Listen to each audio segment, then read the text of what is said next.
আজকে আমরা কথা বলবো কিভাবে খুব সহজে নিজের বাড়িতে আদা চাষ করা যায়। দেখুন, বাজার থেকে প্রতিদিন আদা কিনে খরচের কথা ভাবলে সত্যিই মাথা ঘুরে যায়।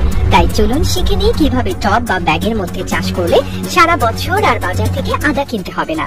এটা এতটাই সহজ যে বাড়ির যে কোনো কোণে করে ফেলতে পারবেন। প্রথমে যা করতে হবে সেটা হলো একটা মাটি বা প্লাস্টিকের টব নিতে হবে। যদি টব না পান তাহলে বড় কোনো ব্যাগও ব্যবহার করতে পারেন।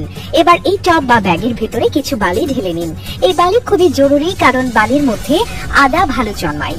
এরপর বাজার থেকে ভালো মানের আদা কিনুন, তবে যেগুলোতে একটু চারা ফুটে ওঠার মতো দাগ আছে সেগুলোই কিনবেন। এবার আদাগুলো ছোট ছোট টুকরো করে কাটুন। এখন এই টুকরোগুলো বালির মধ্যে রেখে দিন। রাখার সময় খেয়াল রাখবেন যেন সব আদা বালির নিচে থাকে, ওপরে যেন বেরিয়ে না থাকে।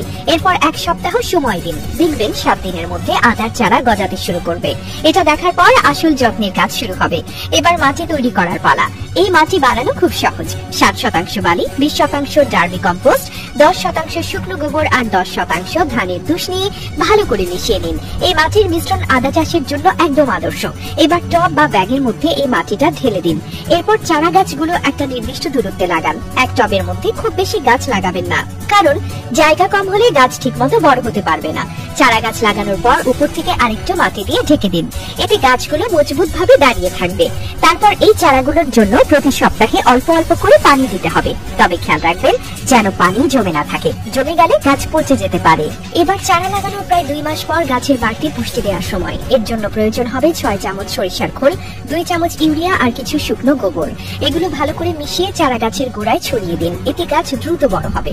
এই পদ্ধতিতে 3 মাস আর 4 মাস বয়সেও একইভাবে সার দিতে হবে, তবে সারের পরিমাণ যেন বেশি না হয় তাই খেয়াল রাখবেন। প্রায় 8 মাসের মধ্যে আদার গাছ একদম পূর্ণাঙ্গভাবে বড় হয়ে যাবে।